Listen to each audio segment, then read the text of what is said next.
You feel an ecstatic sense within you simply because of the union within yourself, not because of what somebody else is doing. So now in a marriage, what somebody else is doing or what your husband or wife is doing doesn't matter, just the way you are is an explosive experience. This is how a lot of women lived in the past, because the process was very scientific and it was done properly. So they put this metal on the toes and also on the ring finger always, because if there is metal on certain strategic places in your body, you will not accidentally leave your body. So when you do spiritual sadhana, when we notice somebody is becoming very intense, first thing is, I will gift them a simple copper ring, which they must wear and they cannot remove without you also. They must wear and they cannot remove without permission. Because if this simple metal is on the ring finger, when they get into certain states of exuberance, by accident they will not slip out of the body. So she got into such exuberant states. Naturally, certain little bit of jewelry things were there. These things were never discussed till that point. The many things I refuse to discuss because devices will work well only when people do not know how it works. So we just put it on people, we never explain. But when this situation happened, I had to explain what happened. She sat there on a full moon day evening with everybody. There were people around, and after 5 minutes, it is in the shrine, she got up and went. My eyes are closed, I knew she got up. I got little irritated, because nobody ever gets up once they sit down. Till we say it is time, nobody ever gets up. And of all the people, my wife getting up and going, little irritation in me. Why is she getting up of all the people? Then I ignored it and I sat down. After 5 minutes, she came and sat down. In another 7-8 minutes, she just went like that. When I looked, she was gone, with a big smile on her face. Then I looked, she has removed her nose ring, she's removed her bangles, she removed her toe rings. See, she did not know intellectually, but at that moment she felt this is what is stopping her. And she pulled out all those things, kept next to the wash basin and came back. And she sat down within 7-8 minutes. But this is not something that happened accidentally. She announced this almost 9 months ahead of time. She had prepared, my girl who was only 7 years at that time, that she's going to leave in this month, but it happened 1 month early for various reasons, so that's a different aspect. But this is not new in this country.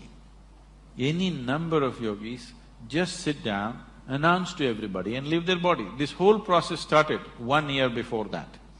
1 year before that, there was a yogi called Nirmalananda in the Biligiri Rangana Betta in Karnataka. Anybody been there? BR Hills, you been there? Oh, it's a fabulous place. So, he lived there. For 14 years he lived in silence, just in the 4-acre ashram, he never stepped out of it. I met him in a strange way. I used to trek in those mountains. So, I go alone and trek for a week, 10 days when I run out of food and there's no way I can procure anything. I live out of the forest, but when I'm done, I come out and ride off. I park my motorcycle somewhere, I trekked for almost 5-6 days. It is rainy season, head to toe I'm in slush, okay? I'm really drenched with mud and everything. Then I came out and I was extremely hungry, I had not eaten for 2 days. I was very hungry. So there's no hotels, nothing there, so I had heard about this ashram. Me and spirituality were impossible at those times, that never occurred to me, I was just, in a different mode altogether. So I went to this ashram, there were about 15 steps to climb. I wouldn't get off my motorcycle at all those days, I just rode up the steps and went and parked my motorcycle leaning it onto the wall next to his door. And he came and he looked at me and he grinned.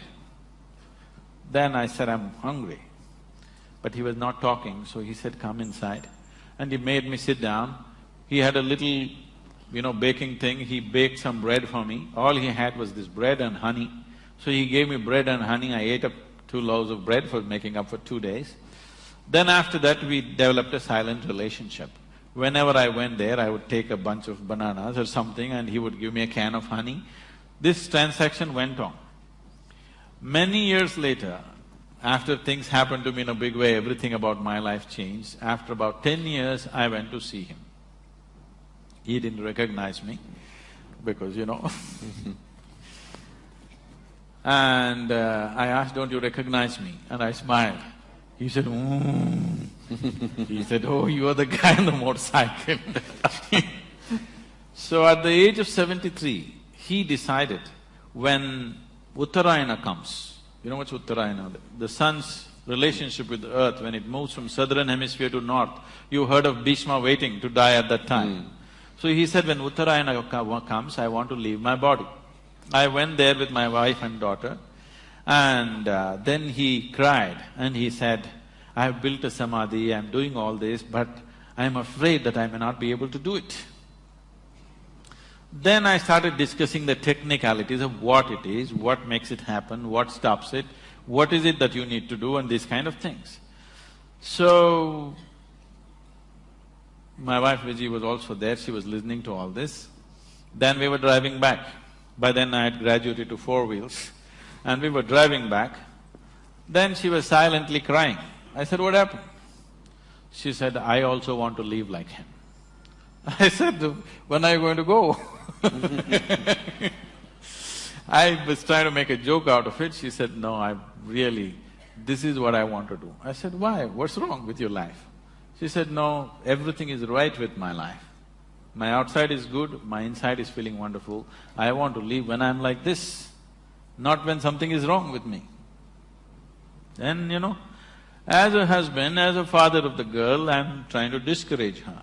But as a guru, definitely I want somebody to go as far as they can go. So from that day she asked for what to do. I gave her some simple sadhana, never believing that she will go to that pitch and intensity, because she was not somebody who was steeped in spiritual sadhana. She's just a very alive, she's either up or down, She's either absolutely exuberant or down. She doesn't know the in-between. She's not somebody whom you would consider a yogi or established in sadhana, nothing like that. She's a very exuberant person, and that's all it takes. That you're alive, that's all it takes. It's not that you know this or that, you're just 100% alive. That's the only qualification you need. And she started working towards it, she announced it 9 months ahead, we tried to sabotage it in so many ways to slow it down, but it went the way it went. Yes, please. We'll take 2 more questions and then I think… Yes, ma'am.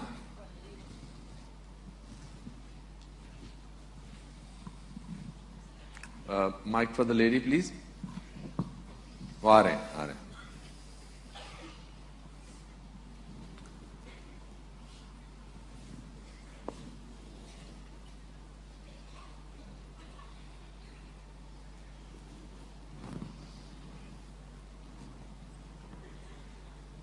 Course of Isha Yoga. I'm having difficulty in cutting the cord. Please help me with that. She's having difficulty in cutting the cord.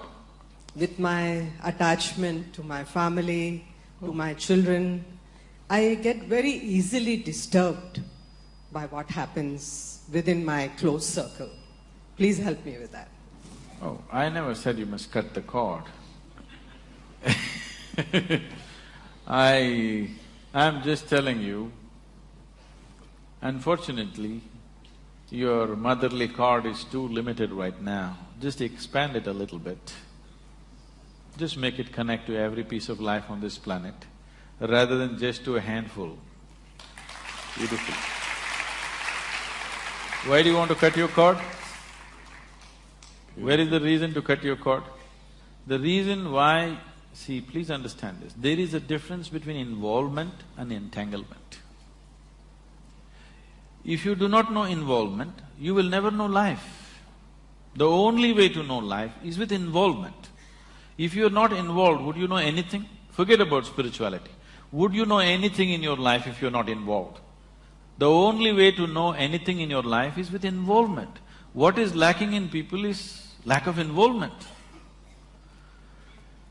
So, When involvement becomes discriminatory, it becomes entanglement. Let your involvement become indiscriminate.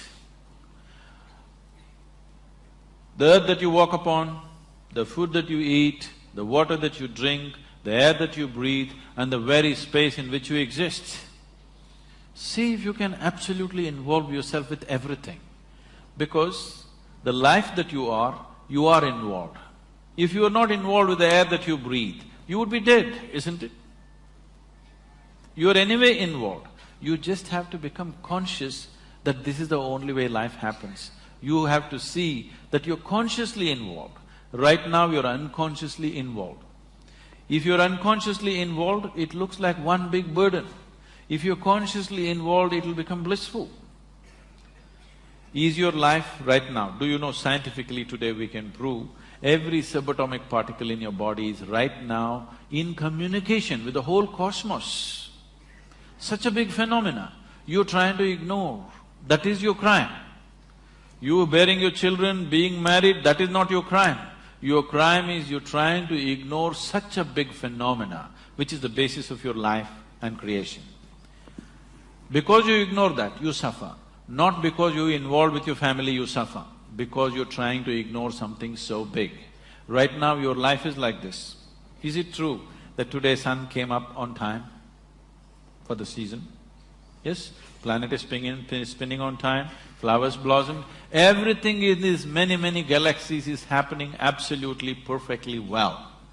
But you have one nasty thought crawling through your head and it's a bad day. You don't have a perspective of who you are. You think too much of yourself. If you… see, right now your whole experience of life is limited to the physical form that you are. As a physical form, what are you in this cosmos, tell me? In your home you may be something, on the street not much, in the town nothing, in the cosmos you're not even a speck of dust. Please get the perspective right. As a physical existence, you're really nothing, isn't it? If you understand this, you would know, you would look at everything with absolute wonder and involvement. Then, one little thought, one little emotion that is flowing through your mind wouldn't be important because it's not even a concern. It is something that you are creating, isn't it? What's happening in your mind is your making. Yes or no? Can I tell you a bad joke? Please. Yes. Honest. Can we have the last question now? Sadhguru? A joke. Okay. I'm so sorry. हो सके तो मुझे माफ कर देना. A lady went to sleep. A lady? A lady went to sleep. In her sleep, she had a dream.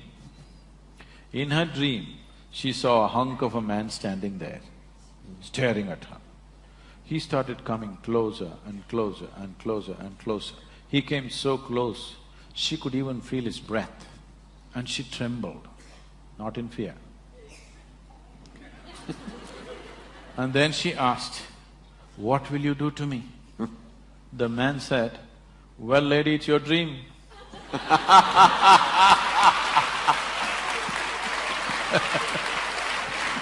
So, what is happening in your head is your bloody dream, isn't it? Now your problem is not that life is not happening the way you want it, even your bloody dream is not happening the way you want it. This is your problem. At least let the dreams happen the way you want it. The world doesn't happen the way you want it, that's different. If your dream happened the way you want it, you would be still joyful, isn't it? I hope you got your answer, ma'am. Yes, hello? Up there, yes, I think, Oh. yes, ma'am. In the other world, yes. Yes. Okay. Yes, please speak up, it's okay. Yes, yes, we'll try and… Your basic question is, what is awareness? That you are up there.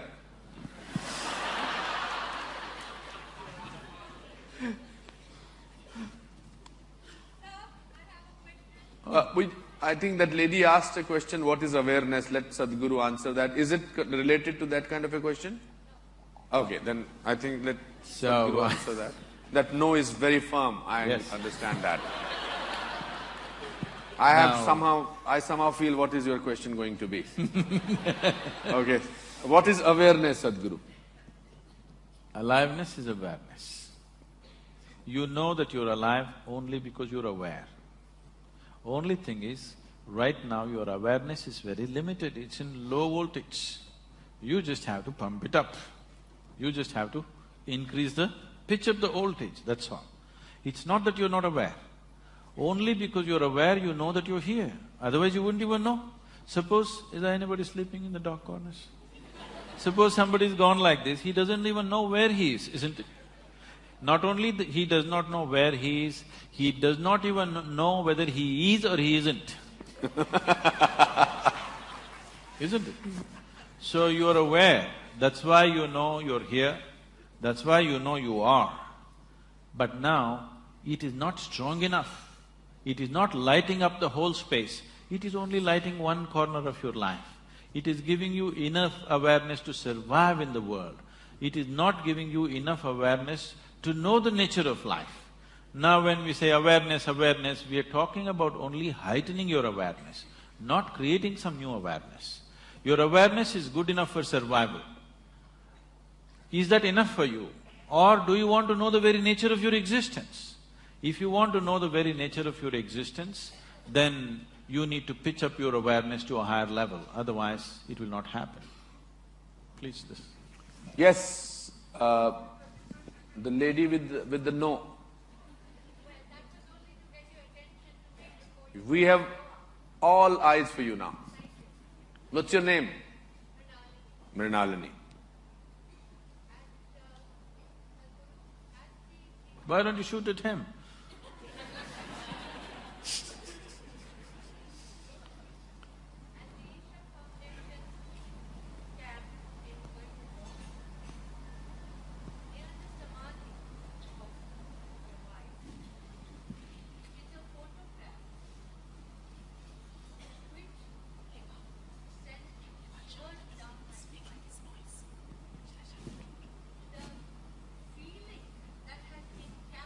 There's a photograph near the samadhi of your wife which sent shivers,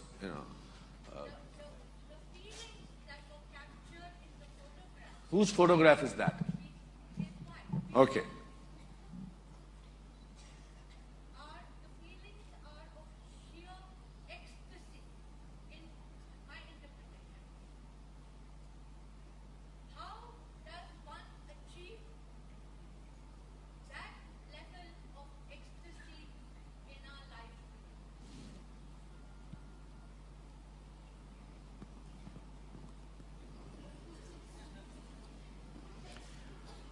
Oh.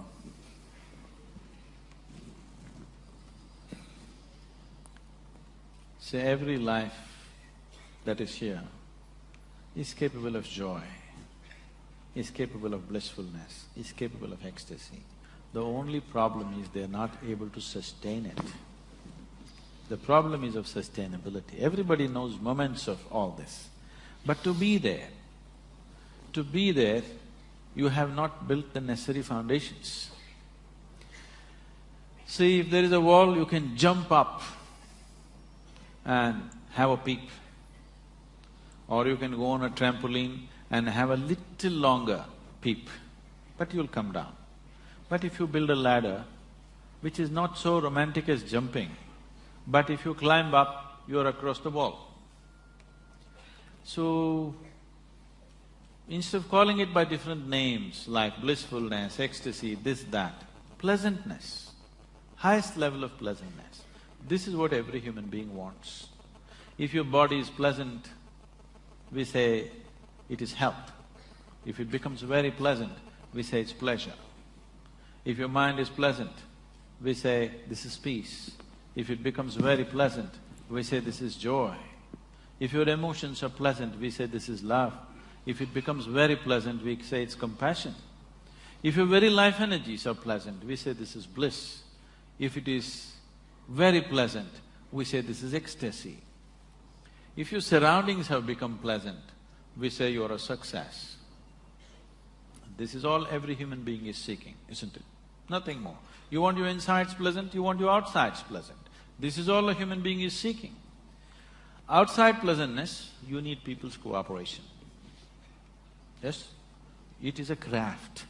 You have to arrange, you have to compromise, you have to deal with situations properly. Creating outside pleasantness is a certain talent, a certain capability. Not everybody is able to do the same thing on the outside. But when it comes to interiority, all of us are equally capable. Nobody has come better endowed than the other. Every human being is capable of the same thing in the inward dimension. So, somebody is sitting in a state of ecstasy, how to get there? Is it possible for me? Don't even ask the question, is it possible? If it is possible for me, it is for sure possible for you. But what I do on the outside, is it possible for you? Maybe, may not be. But what I do on the inside, is it possible for me? Definitely, definitely possible.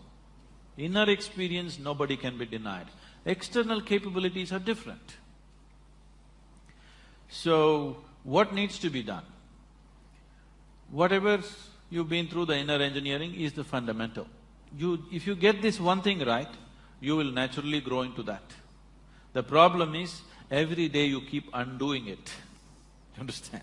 So every day in the morning you do this, now we're giving the Isha Kriya CD also all over Mumbai. But every day in the morning you give yourself a 3-minute crash course in inner engineering. You will see, in 3 months' time, you will be feeling very pleasant. In 6 months' time, if you simply look at a tree, you will burst into ecstasy. If you look at a cloud, you will burst into ecstasy. If you close your eyes, you will get there. No matter what, you just need an excuse, you will become like that, for sure. Because these are the fundamentals. That's why I'm saying it's engineering, because if you want to engineer something, you have to do it right, otherwise it'll not work. You can't somehow… See, you want to build this building, you can't somehow place something and hope it will stand. It will not stand. You have to place it in a certain way, then only the building stands up, isn't it? Similarly, you have to hold yourself in a certain way, then only this experience holds up. Otherwise, moments up and then down.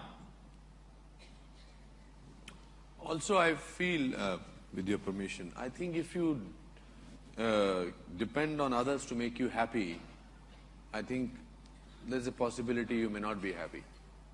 If you decide that you need to decide to be happy, then there is a possibility. Why are you underestimating her husband? Okay.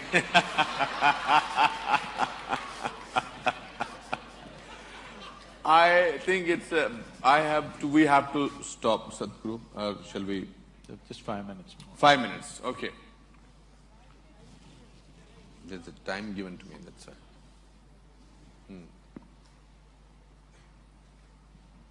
Good evening, all of you, and my pranams to Guruji and Anupamji. I'm Vijay Shankar. I'm from the media and also a classical dancer.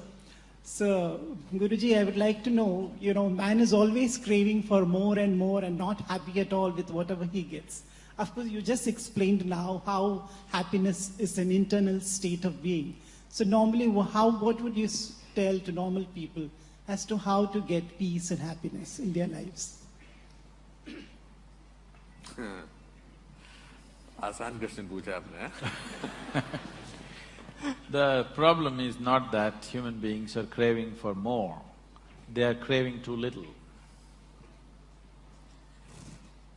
Right now, instead of… when human consciousness is able to grasp the whole cosmos, instead of craving for that, they're craving for an apartment in Mumbai. Just stupid. So their suffering is not because they're craving for more, they're craving for too little. They conjuice even in their craving. That is their problem. Please crave for everything, you will be wonderful. There'll be no misery. You are craving for little things, that's your problem. When such a big possibility is there, going for this is it's criminal, I would say. So it is because of this crime they are suffering. They are being punished for this crime, not for craving too much. They are not craving enough. When creation and creator is possible, They just want this little piece of property, that's all they're thinking of. They can't think beyond that, so they suffer. For limiting themselves, not because of craving for too much. One last question we'll take. Sadhguru.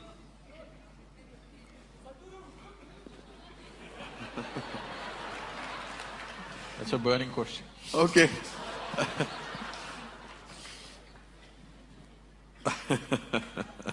Sadhguru, I have deep gratitude towards you. I read an article about you from you in Times of India, and I was really amazed. And that led to, a strong feeling. I just can't imagine. I still have that feeling. So that connection is with you. So I have been, since childhood, I have been ignored a lot of times. I feel I have been manipulated, So I'm not able to understand, what is happening actually. I always go through these things every now and then. Okay. So if you've been ignored by everybody around you, it's a fortune. You have life for yourself.